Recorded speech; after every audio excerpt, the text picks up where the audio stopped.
And welcome to our third and final day of the North American LCS Expansion Tournament, coming to you live from the ESL studios here in Burbank, California. I'm James Dash Patterson, and today is a shorter day with only one best-of-5 series, however, no less important, as our 10th and final team will be locked in for the 2015 Spring Split. I'm here with Keaton Beeson Cryer, who is the coach of Team Fusion, along with Ben Drake the Cake Drake, manager of Team Coast. Now, Keaton, you have put together a team of players from all over. They've played in the LCS, other regions, played at different times. They're veterans. Talk to me about the dynamic of the team and the relationships between the players, especially given the fact they've only had a couple months together.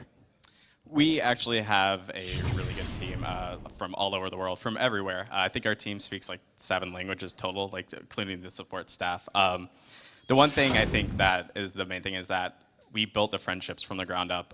Everyone came into the team as sort of knowing each other, knew who we were, but there was never any established friendships. And we built that from day one. And where we are now, I think that gives us a huge advantage over the other teams. Now, Drake, your background, I want to know a little bit about it. Talk to me about where you came into the Challenger scene, how you got into the Challenger scene. Yeah, I started in 2013. I was the original manager for Curse Academy with the Dominate Altec Pole Belter team. And then so I went all the way till the reformation of Coast, and then I had worked with Sheep and Nash in the past, and I wanted to help them get back in the LCS.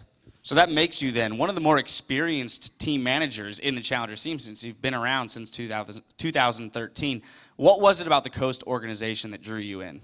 I mean, I really wanted to work with the players again because I had a great time when they were on the team, and then I just enjoyed working with Michael and David at Coast. All right, back to you, Beeson. You are mainly known as a high elo solo queue player, and you even had a brief stint in the Challenger scene. So I want a little insight as to why you decided to jump over to kind of the management coaching side of things as opposed to, another go-around in the Challenger scene. Yeah, I had my fair bit of time in the Challenger scene, and I think I've noticed that I'm more of a knowledgeable player than a mechanical player, and I think that's why I switched over into the coaching role, is because I have more knowledge into the game and I can help them out through that, because as a player, it's really hard for other people to take your opinion highly than as a coach, because people look up to you as a leadership role. And I also, as a trait as myself, I like working with people, I like making people happy, so I like trying to cheer my team up and make sure that we win this set today. All right. And Drake, I've asked about it before, but you were a part of the process in bringing the 3 new players in, 2 from Europe, and Jez is an Impaler, and then Chris as well. What was it specifically about those 3 guys that made them the right fit to join Mash and Sheep? Well, they all had similar experiences, that they were all former LCS players, so I thought it was great synergy since they all pretty much came from the same background that would help them synergize a lot better. All right, now we're going to turn to the game at hand. Team Fusion's coming off a loss, a tough loss yesterday. So I have to ask, how did the team take it? What did you guys do as an organization to kind of regroup, refocus on today's match, knowing that you still have as much opportunity today as you did yesterday to get into the LCS?